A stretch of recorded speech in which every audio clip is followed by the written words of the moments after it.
नमस्कार दोस्तों, जय श्री कृष्ण, राधे राधे। कैसे हैं आप सभी? आप सबका मेरे YouTube चैनल जीवन के रंग में बहुत बहुत स्वागत है।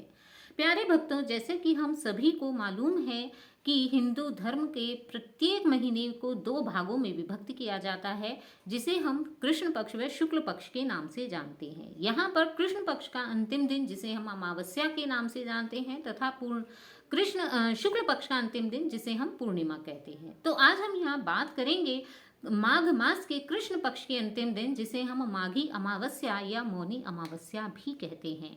तो आज हम बात करेंगे माघ मास की अमावस्या, जिसे हम मौनी अमावस्या क्यों कहते हैं, इसका क्या महत्व है, इसका इतना अधिक हिंदू धर्म शास्त्रों में इतना अधिक वर्णन क्यों किया जाता है, इस दिन व्यक्ति को क्या करना चाहिए, क्या नहीं करना चाहिए, इस बार 2024 में माघ अमावस्या का शुभ मुहूर्त क्या है, इन सब के विषय में हम यहाँ बात करने की कोशिश करते हैं। तो आइए आरंभ करते हैं माघ मास के अमावस्या के विषय में। माघ मास की अमावस्या, जो इस बार 9 फरवरी दिन शुक्रवार को है। माघ अमावस्या माघ महीने के स्नान का सबसे बड़ा पर्व माना जाता है। कहते हैं कि मौनी अमावस्या का स्नान अन्य सभी स्नानों से सबसे बड़ा होता है। मौनी अमावस्या पर विशेष पुण्य तिथि में जो व्यक्ति स्नान करता है, वह न केवल अपना उद्धार करता है, अपितु अपने पितरों का भी उद्धार करता है। पितरों को भी इससे मुक्ति प्राप्त होती है तथा पितृ प्रसन्न होते हैं। इस दिन पितरों के लिए किया गया दान, पुण्य इत्यादि विशेष लाभकारी होता है। कहते हैं कि मौनी अमावस्या पर दान करने से व्यक्ति के सभी प्रकार के ग्रहों की पीड़ा का शमन होता है, व्यक्ति के सभी प्रकार के पाप क्षय हो जाते हैं तथा व्यक्ति के ऊपर आने वाले सभी प्रकार की आदि व्याधियों का निवारण होता है। शास्त्रों के अनुसार इस दिन जो भी व्यक्ति पूर्ण विधि विधान के साथ स्नान करता है, दान करता है, पुण्य करता है, उसे सभी प्रकार के पापों से मुक्ति मिल जाती है। तो आइए बात करते हैं, देखते हैं मौनी अमावस्या का शुभ मुहूर्त क्या है। मौनी अमावस्या, जो कि 2024 में 9 फरवरी को मनाई जाएगी। कहते हैं कि यह दिन इस बार सुबह 9 फरवरी को सुबह 8:02 से अमावस्या आरंभ हो रही है, जो कि 10 फरवरी को सुबह 4:28 तक चलेगी। इसी के साथ स्नान का शुभ मुहूर्त सुबह 5:02 पर आरंभ हो जाएगा, जो कि पूरा दिन चलेगा। तो इस प्रकार आप सुबह अपने दिन की शुरुआत स्नान एवं दान से करें। इस दिन गंगा जी में स्नान करने का विशेष महत्व है। यही कारण है कि मौनी अमावस्या के दिन लाखों की संख्या में श्रद्धालु गंगा नदी में स्नान करने के लिए आते हैं तथा गंगा में स्नान करके स्नान के पुण्य फल को प्राप्त करते हैं। तो यदि हो सके तो आप भी अपने आसपास जो भी पवित्र नदी हो, वहां पर स्नान करने के लिए अवश्य ही जाएं। किंतु यदि ऐसा संभव नहीं है तो अपने घर में भी आप गंगा जल डालकर स्नान कर सकते हैं, किंतु दिन का आरंभ स्नान से ही अवश्य करें। इसी के साथ इस दिन हमें देर तक बिल्कुल भी नहीं सोना है। स्नान करने के पश्चात पितरों के निमित्त हमें दान एवं अर्घ्य अवश्य ही देना है, क्योंकि यह दिन स्नान एवं दान का दिन कहा जाता है। तो सबसे पहले पितरों की शांति के लिए सूर्य को अर्घ्य दें। सूर्य को अर्घ्य देने के लिए हमें उसमें दूध, काले तिल, गुड़, रोली तथा लाल फूल अवश्य ही मिला लें। उसके पश्चात कहते हैं कि यदि इन सबसे मिला हुआ अर्घ्य हम सूर्य को देते हैं तथा पितरों के निमित्त सूर्य से प्रार्थना करते हैं तो पितृ शांत होते हैं। शास्त्रों में ऐसी भी मान्यता है कि मौनी अमावस्या के दिन स्वर्ग से स्वयं देवता तथा पितृ भी गंगा जी में स्नान करने आते हैं तथा जिनके पूर्वज या जिनके जो बच्चे होते हैं वो अपने पितरों के निमित्त सूर्य देव को अर्घ्य देते हैं, उन्हें अर्घ्य देता हुआ देखकर उनके पितृ बहुत ही प्रसन्न होते हैं और अपने बच्चों को भरपूर आशीर्वाद प्रदान करते हैं। तो यदि आपके घर में भी किसी भी प्रकार का आपको ऐसा महसूस होता है कि कोई भी पितृदोष है, तो आप भी इस दिन पितरों के निमित्त अर्घ्य अवश्य ही दान करें। आइए अब हम जानते हैं कि इस दिन को हम मौनी अमावस्या क्यों कहते हैं। कहते हैं कि इस दिन महर्षि मनु का जन्म हुआ था, जिन्हें हम हिंदू धर्म का आदि पुरुष भी कहते हैं। उन्हीं के नाम पर इस दिन को हम मौनी अमावस्या भी कहते हैं। इस दिन मौन रहने का भी विशेष महत्व है। इस दिन मौन व्रत का विशेष महत्व है।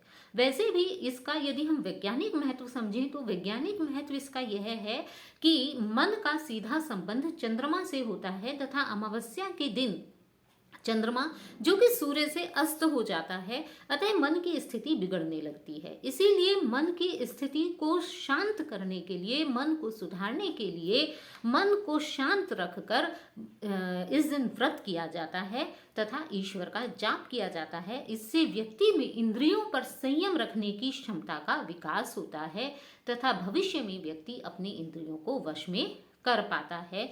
तो यह है मौन व्रत का महत्व।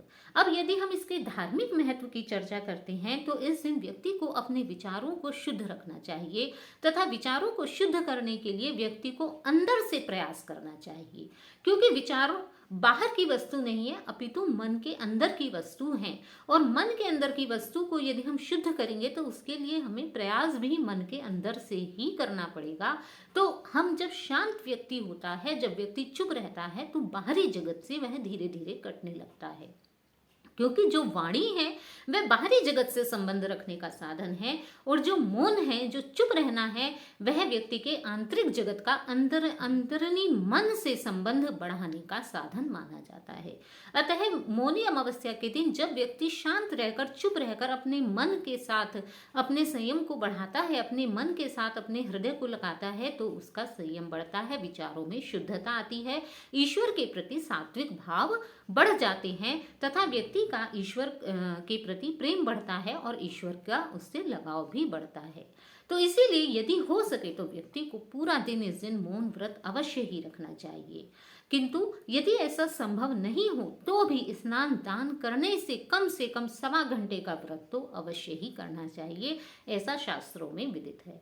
कहते हैं कि जो व्यक्ति भी इस दिन स्नान दान का पुण्य फल प्राप्त करना चाहता है, उसे स्नान एवं दान करने से पहले कम से कम 1.25 घंटे तक किसी से भी बातें नहीं करनी है, मौन व्रत का पालन करना है। यदि आप पूरे दिन पालन कर सकते हैं तो बहुत ही उत्तम माना जाता है।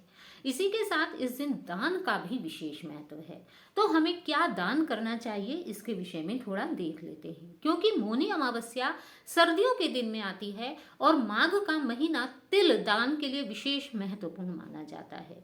तिल का दान और गर्म कपड़ों का दान इस महीने में विशेष माना जाता है। अतः अमावस्या पर भी हमें घी, गुड़, तिल, चावल, अन्न, भोजन की सामग्रियां, गर्म कपड़े, जूते, कंबल, गौ, रत्न, सोना, चांदी इत्यादि जो भी आपकी सामर्थ्य हो उनका दान अवश्य ही करना चाहिए। किंतु आप चाहे कुछ भी दान कर रहे हैं, यह ध्यान रखें कि दान सदैव ब्राह्मणों को, गरीब व्यक्तियों को या जरूरतमंद व्यक्तियों को ही करें। और इसी के साथ कुछ भी अगर आप दान कर रहे हैं तो उसमें दक्षिणा अवश्य रखें तथा मौनी अमावस्या के दान में विशेष रूप से तिल व गुड़ का प्रयोग जरूर करें, अर्थात तिल और गुड़ का दान अवश्य ही करें। इसी के साथ मौनी अमावस्या के दिन सूर्य को अर्घ्य देने के पश्चात, जब आप स्नान करके सूर्य को अर्घ्य देते हो, उसके पश्चात जब दान किया जाता है, उसके पश्चात इस दिन चींटियों को शक्कर का आटा खिलाना भी बहुत शुभ माना जाता है। कहते हैं कि जो व्यक्ति इस दिन चींटियों को शक्कर मिला हुआ आटा या मीठा गुड़ का जो आटा यदि चींटियों को खिलाते हैं तो इससे पितृ शांत होते हैं तथा पितरों को मोक्ष मिलता है। इस दिन आटे की गोली बनाकर मछलियों को दाना भी खिलाना शुभ माना जाता है। इसी के साथ कुत्ते को रोटी इस दिन अवश्य ही दें। कहते हैं कि कुत्ते को रोटी देने से भी व्यक्ति के ग्रह शांत होते हैं, घर की नकारात्मक ऊर्जा का नाश होता है, घर में जो भी व्याधियां आने वाली होती हैं, यदि हम कुत्ते को मौनी अमावस्या पर यदि व्यक्ति विशेष रूप से कुत्तों को रोटी खिलाता है तो उसके घर में आने वाली व्याधियों का नाश होता है, अकाल मृत्यु का नाश होता है। घर में जो भी व्याधियां आने वाली होती हैं वह सभी कुत्ता अपने साथ हर कर ले जाता है। किंतु इसी के साथ यह भी ध्यान रखें कि जैसे आजकल बहुत से व्यक्ति कुत्तों को पाल लेते हैं, तो जो हम दान की जो रोटी खिला रहे हैं वह पालतू कुत्ते को नहीं खिलानी है, जो गली के कुत्ते होते हैं उन्हीं को खिलानी चाहिए। शाम को पीपल के वृक्ष की पूजा अवश्य ही करें, क्योंकि पीपल में पितरों का निवास माना जाता है तथा मौनी अमावस्या पितरों की अमावस्या के रूप में प्रसिद्ध है। इसीलिए इस दिन शाम को पीपल में अवश्य ही दीपक जलाना चाहिए। पीपल वैसे भी त्रिदेवों का निवास स्थान माना जाता है। कहते हैं कि पीपल में ब्रह्मा, विष्णु, महेश तीनों का निवास है। अतः शाम को पीपल में जल अवश्य ही चढ़ाएं, पीपल के पास एक दिया अवश्य ही जलाएं। और ध्यान रखें कि यह दिया दक्षिण तरफ की मुख करके, दक्षिण दिशा में मुख करके जलाएं, क्योंकि पितरों के निमित्त कोई भी दिया जो हम जलाते हैं वो दक्षिण दिशा में मुख करके जलाते हैं। इसके साथ पीपल की 8 परिक्रमाएं करें, विष्णु चालीसा का पाठ अवश्य ही करें, और 8 परिक्रमा करके आप इस दिन तुलसी जी पर भी जल चढ़ा सकते हैं, तुलसी जी पर भी आप दिया जला सकते हैं। यदि इस दिन कोई भी व्यक्ति आपके घर आता है तो उसे कभी भी खाली हाथ ना लौटाएं। इस दिन घर आने वाला कोई भी व्यक्ति खाली हाथ ना जाए, चाहे वह कुछ लेने आया है, मिलने आया है, लेकिन ध्यान रखें कि मौनी अमावस्या के दिन किसी भी व्यक्ति को खाली हाथ नहीं भेजना है। पक्षियों के निमित्त दाना अपनी छत पर अवश्य ही डालें। चाहे तो घर के बाहर दरवाजे पर भी अपने पितरों के निमित्त आप दीपदान कर सकते हैं। किंतु एक बात ध्यान रखें कि पितरों के निमित्त जो भी कार्य किए जाते हैं वो सभी कार्य अपने ही घर पर करें। किसी और के घर यदि आप गए हुए हैं तो वहां पर पितरों के निमित्त कोई भी कार्य नहीं करना चाहिए।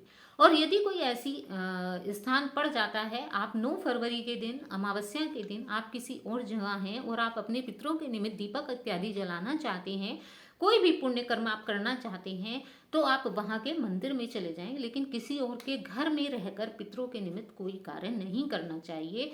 आप यदि किसी दूसरे शहर गए हुए हैं तो आप वहाँ की किसी पवित्र नदी के किनारे या मंदिर में जाकर वह दान पुण्य इत्यादि का कार्य कर सकते हैं। मौनी अमावस्या के दिन सदैव शुद्ध एवं सात्विक भोजन ही ग्रहण करना चाहिए। इस दिन तामसिक भोजन जैसे कि प्याज, लहसुन या मांसाहारी भोजन से सदैव परहेज करना चाहिए। ऐसा भोजन इस दिन बिल्कुल नहीं करना है, आपको शुद्ध शाकाहारी भोजन ही लेना चाहिए। यह है मौनी अमावस्या का महत्व, मौनी अमावस्या की पूजा।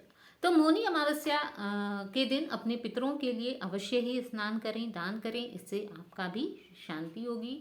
विष्णु चालीसा का पाठ करें और इसी के साथ मौनी अमावस्या की कथा का श्रवण भी अवश्य ही करना चाहिए। मौनी अमावस्या की कथा जो मैं अपने ही YouTube चैनल पर दे दूंगी, आप चाहें तो वहाँ से उसे सुन सकते हैं। इस वीडियो के अंत में मैंने उसका डिस्क्रिप्शन लिंक भी मैं इस वीडियो के अंत में दे दूंगी, आप वहाँ से देख सकते हो। तो आपको ये सभी जानकारियाँ कैसी लगी? आशा करती हूँ आपको ये जानकारियाँ अच्छी लगी होंगी। तो यदि आपको ये जानकारी अच्छी लगी हो तो प्लीज़ मेरे चैनल को लाइक कीजिए, चैनल को सब्सक्राइब कीजिए और मौनी अमावस्या की कथा पढ़ने के लिए डिस्क्रिप्शन बॉक्स में जाकर उसके लिंक पर क्लिक करें। इसी के साथ जय श्री कृष्ण, राधे राधे।